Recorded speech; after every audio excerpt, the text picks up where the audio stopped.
नमस्कार साथियों, स्वागत है आप सभी का YouTube चैनल अभिषेक GS एकेडमी में। साथियों, हम आशा करते हैं कि आप सभी लोग बहुत अच्छे होंगे। आज के वीडियो में हम लोग बात करेंगे समसामयिक घटना चक्र का PET मॉडल नंबर 7 को हल करेंगे। वीडियो शुरू करने से पहले आप सभी से रिक्वेस्ट है कि चैनल पे जो लोग भी नए हों प्लीज़ चैनल को लाइक सब्सक्राइब ज़रूर करें और वीडियो को अधिक से अधिक शेयर करें और वीडियो के अंत तक सभी लोग बने रहें। तो चलिए आज का पहला प्रश्न देखते हैं। पहला प्रश्न है, निम्नलिखित में से किसे मृतकों का टीला नाम से जाना जाता है। यहाँ पे आपका ऑप्शन होगा बी मोहनजोदड़ो। मोहनजोदड़ो शब्द का अर्थ सिंधी भाषा में मृतकों का टीला होता है। मोहनजोदड़ो का शब्द का अर्थ सिंधी भाषा में मृतकों का टीला होता है। ऑप्शन सही होगा बी मोहनजोदड़ो। नेक्स्ट प्रश्न है, ऋग्वेद का प्रमुख देवता कौन है। ऋग्वेद का प्रमुख देवता है अग्नि। ऑप्शन सही होगा आपका बी अग्नि। ऋग्वेद में अग्नि देवता के लिए 200 सूक्त समर्पित किए गए हैं। ऑप्शन आपका सही होगा बी अग्नि। नेक्स्ट प्रश्न है, महावीर का जन्म कहाँ हुआ था। महावीर का जन्म हुआ था 599 ईसा पूर्व के लगभग वैशाली के निकट कुंड ग्राम में हुआ था। कब हुआ था? 599 ईसा पूर्व के लगभग हुआ था। कहाँ हुआ था? वैशाली के निकट कुंड ग्राम में हुआ था। ऑप्शन सही होगा आपका सी कुंड ग्राम वैशाली। नेक्स्ट प्रश्न है, दीवान ए खैरात नामक एक अलग विभाग की स्थापना किसने की। जल्दी से कमेंट करके बताइए, दीवान ए खैरात नामक एक अलग विभाग की स्थापना किसने किया या किसने की थी। तो जान लीजिए कि दीवान ए खैरात का अर्थ होता है दान विभाग। इसकी स्थापना की थी फिरोज शाह तुगलक ने। ऑप्शन सही हुआ आपका C Firoz Tughlaq. Option C Firoz Tughlaq. Next प्रश्न है, सूची 1 का सूची 2 से मिलान कीजिए तथा सूचियों के नीचे दिए गए संकेतों से सही उत्तर का चयन कीजिए। सूची 1 सम्राट दिया गया है, सूची 2 में उनका मकबरा दिया गया है। बाबर का मकबरा कहाँ पे है? कमेंट करके बताइए, बाबर का मकबरा कहाँ पे है। बाबर का मकबरा यह काबुल में है। बाबर का मकबरा काबुल में है। और अकबर का जो मकबरा है वह है सिकंदरा में। नेक्स्ट है आपका जहांगीर का मकबरा कहाँ है। जहांगीर का मकबरा लाहौर में है। और शाहजहां का मकबरा यह आगरा में है। यहाँ पे ऑप्शन सही होगा आपका, कौन सा ऑप्शन सही होगा? ऑप्शन सही होगा आपका सी। कौन सा ऑप्शन सही होगा? सी सही हो जाएगा। फिर से ध्यान दीजिए, अगर कोई पूछे बाबर का मकबरा कहाँ पे है, काबुल में है। अकबर का मकबरा कहाँ है, सिकंदरा में है। जहांगीर का लाहौर में है। शाहजहां का आगरा में है। एक भी प्रश्न गलती नहीं होना चाहिए। फिर से याद कर लीजिएगा, बाबर का मकबरा काबुल में, अकबर का मकबरा सिकंदरा में, जहांगीर का लाहौर में, शाहजहां का आगरा में। आइए नेक्स्ट प्रश्न देखते हैं। वह अंग्रेज जिसने सम्राट जहांगीर के दरबार में आकर भेंट किया। तो वह अंग्रेज सम्राट जिसने जहांगीर के दरबार में आकर भेंट किया, तो वह कौन था? वह था sir Thomas Roe. Option A सही होगा, सर थॉमस रो। नेक्स्ट है, अवध के अंतिम नवाब थे। अवध के अंतिम नवाब कौन थे? जब 1856 ईस्वी में डलहौजी ने अवध पर कुशासन का आरोप लगाकर अवध को ब्रिटिश साम्राज्य में सम्मिलित कर लिया, तो उस समय अवध का जो नवाब था वह था वाजिद अली शाह। वाजिद अली शाह को ही अवध के अंतिम नवाब के रूप में जाना जाता है। ऑप्शन सही होगा आपका सी वाजिद अली शाह। नेक्स्ट प्रश्न है, मेरे शरीर पर पड़ी एक एक लाठी की चोट ब्रिटिश साम्राज्य के ताबूत की एक एक कील सिद्ध होगी। किस नेता ने यह कहा था? यह कथन किसके द्वारा कहा गया था? यह कथन लाला लाजपत राय के द्वारा कहा गया था। ऑप्शन बी सही है, लाला लाजपत राय। नेक्स्ट प्रश्न है, स्वतंत्रता प्राप्ति के समय भारतीय राष्ट्रीय कांग्रेस के अध्यक्ष कौन थे? स्वतंत्रता प्राप्ति के समय भारतीय राष्ट्रीय कांग्रेस का अध्यक्ष कौन था? तो स्वतंत्रता प्राप्ति के समय भारतीय राष्ट्रीय कांग्रेस के अध्यक्ष थे जेपी कृपलानी। कौन थे? जेपी कृपलानी। ऑप्शन सही होगा डी, जेपी कृपलानी। नेक्स्ट प्रश्न है, कर्जन ने भारत का विभाजन कब किया? तो लॉर्ड कर्जन ने भारत का विभाजन कब किया या बंगाल का विभाजन कब किया? तो यह किया गया था 1905 में। ऑप्शन ए सही, 1905। नेक्स्ट प्रश्न है, पाक जल संधि भारत को किस देश से अलग करती है? पाक जल संधि भारत को किस देश से अलग करती है? कमेंट करके जल्दी से बताइए, पाक जल संधि भारत को किस देश से अलग करती है? कमेंट में जरूर अपना आंसर दीजिए। पाक जल संधि जो है वह भारत और श्रीलंका को अलग करता है। किसको अलग करता है? भारत और श्रीलंका को। यहाँ पे ऑप्शन सही होगा आपका डी, श्रीलंका। पाक जल संधि भारत और श्रीलंका को अलग करती है। नेक्स्ट प्रश्न है, उज्जैन किस नदी के तट पर स्थित है? उज्जैन क्षिप्रा नदी के तट पर स्थित है। किसके नदी के तट पर स्थित है? क्षिप्रा नदी के तट पर स्थित है। ऑप्शन बी सही, क्षिप्रा नदी। नेक्स्ट है, जिम कॉर्बेट राष्ट्रीय उद्यान भारत के किस राज्य में स्थित है? जिम कॉर्बेट राष्ट्रीय उद्यान भारत के उत्तराखंड राज्य में स्थित है। ऑप्शन ए सही, उत्तराखंड। नेक्स्ट प्रश्न है, एम्स्टर्डम की राजधानी है? एम्स्टर्डम की राजधानी है आपकी नीदरलैंड। ऑप्शन बी सही, एम्स्टर्डम की राजधानी नीदरलैंड है। अब कमेंट करके बताइए, यूनाइटेड अरब अमीरात की राजधानी क्या है? दक्षिण कोरिया की राजधानी क्या है? इटली की राजधानी क्या है? यहाँ पे एम्स्टर्डम की जो राजधानी है वह नीदरलैंड है और यूनाइटेड अरब अमीरात की जो राजधानी है वह है अबू धाबी। क्या है? Abu Dhabi. और दक्षिण कोरिया की राजधानी सियोल है। और सभी लोग जानते हैं इटली की राजधानी रोम है। जल्दी से कमेंट करके बताइए कि किसका किसका सही है। आइए नेक्स्ट प्रश्न देखते हैं, कौन से पर्वत एशिया को यूरोप से अलग करते हैं? वह कौन सा पर्वत है जो एशिया को यूरोप से अलग करता है? तो यहाँ पे आपका यूराल जो पर्वत है वह एशिया को यूरोप से अलग करता है। यूराल पर्वत एशिया को यूरोप से अलग करता है और यूराल पर्वत रूस में स्थित है। ऑप्शन सही होगा आपका सी, यूराल पर्वत। अगर कोई आपसे पूछे यूराल पर्वत कहाँ स्थित है, तो यूराल पर्वत रूस में स्थित है। यूराल पर्वत किसको एशिया को किस यूराल पर्वत किसे किसे अलग करता है? तो यूराल पर्वत एशिया को यूरोप से अलग करता है। नेक्स्ट प्रश्न है, जीएसटी काउंसिल की अध्यक्षता कौन करता है? जीएसटी काउंसिल की जो अध्यक्षता करता है वह है आपके केंद्रीय वित्त मंत्री।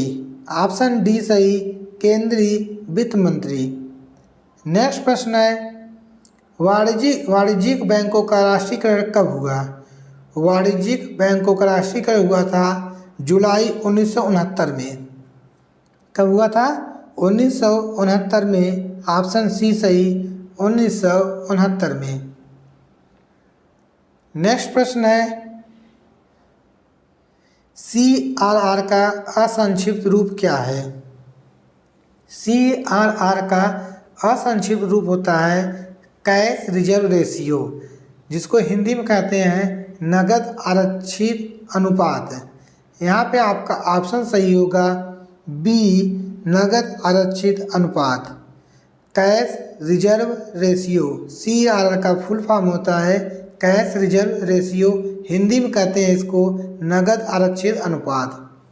ऑप्शन बी होगा नगद आरक्षित अनुपात। नेक्स्ट प्रश्न है, प्रधानमंत्री जन धन योजना की शुरुआत किस वर्ष की गई थी? इसकी शुरुआत किस वर्ष की गई थी? इसकी शुरुआत 2014 में किया गया था। 2014 में, ऑप्शन बी सही है।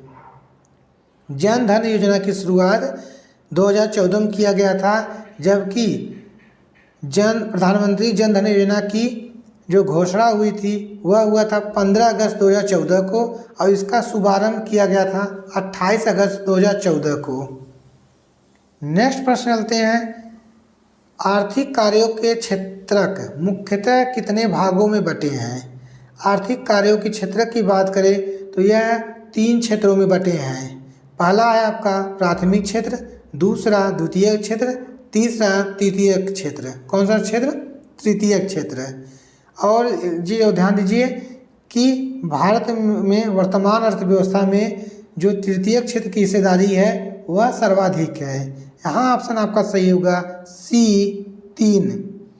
आर्थिक कार्यों के क्षेत्रक मुख्यतः 3 भागों में बटे हुए हैं, प्राथमिक, द्वितीयक, तृतीयक। इन तीनों में तृतीयक क्षेत्र की हिस्सेदारी सबसे अधिक है। तृतीयक क्षेत्र में आपका सेवा आता है। नेक्स्ट प्रश्न है आपका, भारतीय संविधान की प्रस्तावना में किस प्रकार के न्याय की बात नहीं कही गई है? अगर भारतीय प्रस्तावना की बात करें तो भारतीय प्रस्तावना में आपको सामाजिक, आर्थिक और राजनीतिक न्याय की बात कही गई है। सामाजिक, आर्थिक, राजनीतिक बात कही गई है, जबकि लोकतांत्रिक बात नहीं कही गई है। ऑप्शन आपका सही होगा यहाँ पे ए लोकतांत्रिक। भारतीय संविधान की प्रस्तावना में सामाजिक, आर्थिक और राजनीतिक न्याय की बात कही गई है। नेक्स्ट प्रश्न देखते हैं, अभिव्यक्ति की स्वतंत्रता किस मौलिक अधिकार के अंतर्गत आती है? अभिव्यक्ति की स्वतंत्रता किस मौलिक अधिकार के अंतर्गत आती है? यहाँ पे आपका ऑप्शन सही होगा बी स्वतंत्रता का अधिकार। कौन सा अधिकार? स्वतंत्रता का अधिकार। ऑप्शन बी सही है। नेक्स्ट है आपका, निम्नलिखित में से कौन से भारतीय संसद के संगठक हैं? राष्ट्रपति, राज्यसभा, लोकसभा। जल्दी से कमेंट करके बताइए भारतीय संसद के संगठक हैं तीनों में से कौन है? पहला, दूसरा, दूसरा, तीसरा, पहला, दूसरा, तीसरा, कौन सा सही है? जल्दी से कमेंट करके बताइए भारतीय संसद के गठक कौन कौन से हैं। तो ध्यान दीजिए, भारतीय संविधान के अनुच्छेद 79 में यह बताया गया है कि भारत की संसद के 3 संगठक अंग हैं। पहला आपका राष्ट्रपति, दूसरा राज्यसभा, तीसरा लोकसभा। यह किस में बताया गया है? यह अनुच्छेद 79 में बताया गया है। यहाँ पे आपका ऑप्शन सही होगा डी राष्ट्रपति, राज्यसभा, लोकसभा भारतीय संसद के संगठक हैं। ऑप्शन डी सही है। नेक्स्ट प्रश्न है, भारत में उच्च न्यायालय की मुख्य न्यायाधीश बनने वाली पहली महिला कौन थी? तो यह कौन थी? यह थी आपकी लीला सेठ। लीला सेठ है भारत में उच्च न्यायालय की मुख्य न्यायाधीश बनने वाली पहली महिला लीला सेठ थी। यह किस उच्च न्यायालय की मुख्य न्यायाधीश थी? यह हिमाचल प्रदेश उच्च न्यायालय की प्रथम महिला मुख्य न्यायाधीश थी। कहाँ की थी? हिमाचल प्रदेश की। नेक्स्ट प्रश्न है, किसी राज्य के राज्यपाल के रूप में नियुक्ति के लिए भारत के संविधान द्वारा निर्धारित न्यूनतम आयु कितनी है? किसी राज्य के राज्यपाल के रूप में नियुक्ति के लिए भारत के संविधान द्वारा निर्धारित न्यूनतम आयु कितनी है? कितनी है आयु? जल्दी से कमेंट करके बताइए।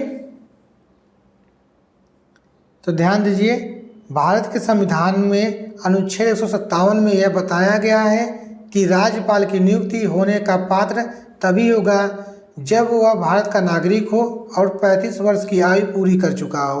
अगर कोई व्यक्ति भारत का नागरिक है और वह 35 वर्ष की आयु पूरी कर चुका है तो वह राज्यपाल बनने के लिए योग्य है। यहाँ पे आपका ऑप्शन सही होगा डी 35 साल या 35 वर्ष। नेक्स्ट प्रश्न है, जब किसी वस्तु को दो समानांतर समतल दर्पण के बीच रखा जाता है तो बने हुए प्रतिबिंबों की संख्या कितनी होगी? यदि हम दो समतल दर्पण को एक दूसरे के समांतर रख दें तो जो इनके बीच का जो कोण होता है वह 0 अंश का होता है और इन दर्पणों के बीच रखी वस्तु के जो प्रतिबिंब होते हैं वह अनेक बनते हैं। तो यहाँ पे आपका ऑप्शन सही होगा डी अनंत। जब किसी वस्तु को दो समानांतर समतल दर्पणों के बीच रखा जाता है तो बने हुए प्रतिबिंबों की संख्या कितनी होगी? तो अनंत होगी। ऑप्शन डी सही, अनंत। नेक्स्ट प्रश्न है, निम्नलिखित में से कौन सा अम्ल चींटी के डंक में पाया जाता है? कौन सा अम्ल चींटी के डंक में पाया जाता है? चींटी के डंक में फार्मिक अम्ल पाया जाता है जिसे मेथनोइक अम्ल भी कहा जाता है। फार्मिक अम्ल को मेथनोइक अम्ल भी कहा जाता है।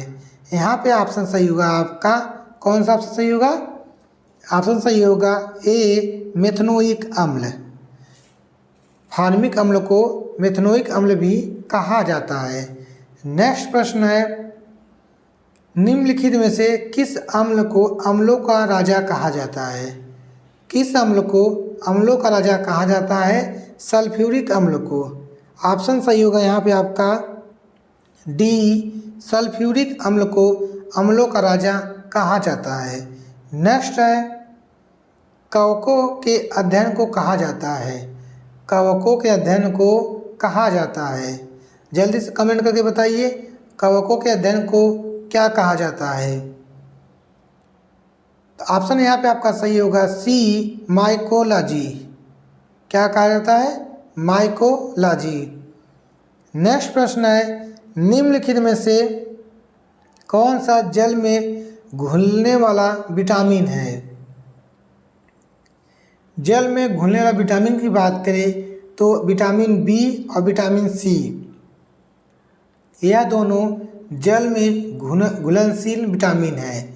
जबकि आपका vitamin A, vitamin D, vitamin E एवं विटामिन के, ये चारों विटामिन आपके वसा में घुलनशील हैं। किसमें है? वसा में घुलनशील हैं। आपका ऑप्शन सही होगा बी विटामिन सी।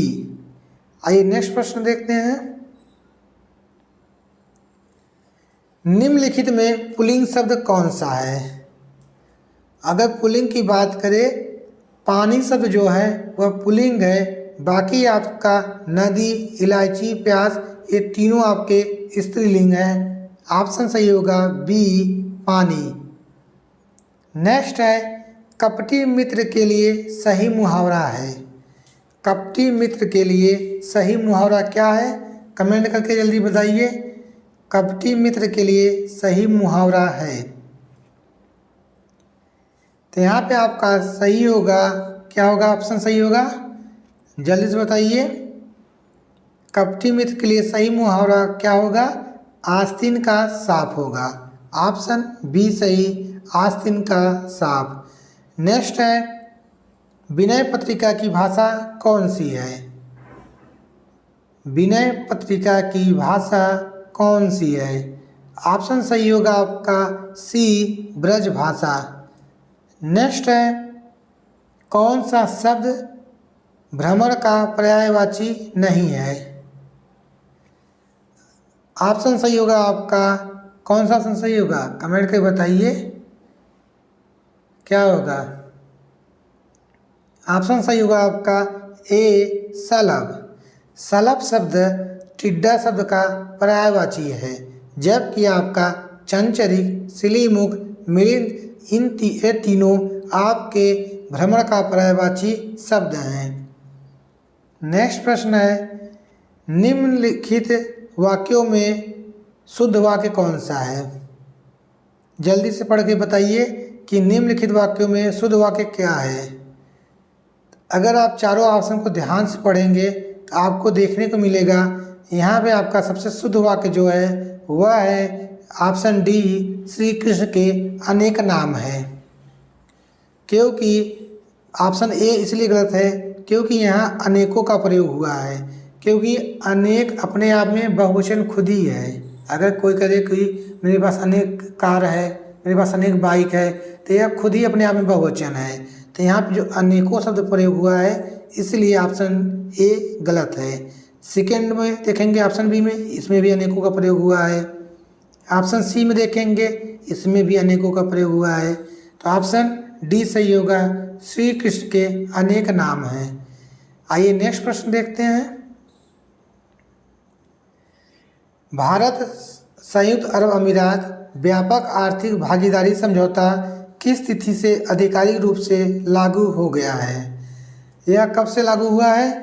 यह लागू हुआ है 1 मई 2022 से। Option A 1 May 2022। नेक्स्ट प्रश्न है, देश के पहले अनाज आधारित इथेनॉल संयंत्र की स्थापना कहाँ की गई है? इसकी स्थापना कहाँ की गई है? इसकी स्थापना की गई है पूर्णिया बिहार में। कहाँ की गई है? पूर्णिया बिहार में। ऑप्शन डी सही। नेक्स्ट प्रश्न है, फरवरी 2022 में भारतीय प्रतिभूति एवं विनिमय बोर्ड ने किसकी अध्यक्षता में वैकल्पिक निवेश नीति पर सलाहकार समिति का पुनर्गठन किया है? तो किसके साथ किया है? तो यहाँ पे आपका ऑप्शन सही होगा। कौन सा ऑप्शन सही होगा? ऑप्शन सही होगा आपका बी, एन.आर. नारायण मूर्ति। एन.आर. नारायण मूर्ति। नेक्स्ट प्रश्न है, मई 2022 में इंडियन ऑयल कॉरपोरेशन ने असम के किस जिले में पायलट आधार पर मेथनॉल के मिश्रण वाला M15 पेट्रोल लॉन्च किया है? फिर से ध्यान से देखिए, मई 2022 में इंडियन ऑयल कॉरपोरेशन ने असम के किस जिले में पायलट आधार पर मेथनॉल के मिश्रण वाला M15 पेट्रोल लॉन्च किया है? तो यह कहाँ लॉन्च किया गया है? यह लॉन्च किया गया है तिनसुकिया। ऑप्शन सी सही होगा, तिनसुकिया। यह असम राज्य में स्थित है। कहाँ पे है? असम राज्य में। नेक्स्ट प्रश्न है, हाल ही में भारतीय विज्ञान संस्थान के बेंगलुरु के नेतृत्व में किए गए अध्ययन में किस नदी में माइक्रोप्लास्टिक पाया गया है जिसके कारण मछलियों में विकास प्रभावित हो रहा है? यह किस नदी में पाया गया है? यह पाया गया है कावेरी नदी में। ऑप्शन ए सही, कावेरी नदी। नेक्स्ट प्रश्न है, मार्च 2022 में केंद्रीय मंत्री नितिन गडकरी ने नई दिल्ली में विश्व की सबसे उन्नत तकनीक विकसित green hydrogen fuel cell electric वाहन लॉन्च किया। लॉन्च किए गए वाहन का क्या नाम है? लॉन्च किए गए वाहन का क्या नाम है? इसका नाम है आपका टोयोटा मिराई। ऑप्शन डी सही होगा, टोयोटा मिराई। नेक्स्ट प्रश्न है, फरवरी मार्च 2022 में 5 राज्यों में विधानसभा चुनाव संपन्न हुए। विकल्प में कौन सा राज्य इन 5 राज्यों में शामिल नहीं है? फरवरी मार्च में 5 राज्यों का चुनाव हुआ था, जिसमें आपका था पहले उत्तर प्रदेश, पंजाब, गोवा, मणिपुर और उत्तराखंड में विधानसभा चुनाव संपन्न हुआ था। कहाँ कहाँ हुआ था?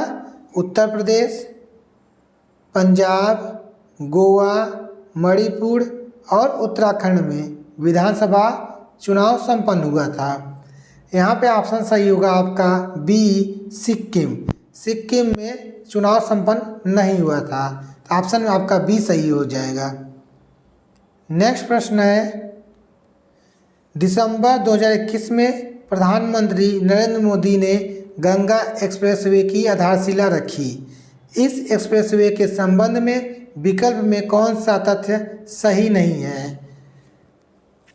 तो ध्यान से देखिए कौन सा तथ्य सही नहीं है। अगर आप ऑप्शन ध्यान से पढ़ेंगे तो यहाँ पे ऑप्शन आपका जो डी है वह गलत है। ऑप्शन जो डी है वह सही नहीं है। यह एक्सप्रेसवे मेरठ जिले के बीरमती गांव से शुरू होकर वाराणसी जिले के समनपुर गांव पर समाप्त होगा। यह कथन सही नहीं है। नेक्स्ट प्रश्न देखते हैं। अगस्त 2021 में राष्ट्रपति से मंजूरी मिलने के बाद 127वें संविधान संशोधन विधेयक 2021 को किस अधिनियम के रूप में अधिसूचित किया गया है? किस अधिनियम के रूप में अधिसूचित किया गया है?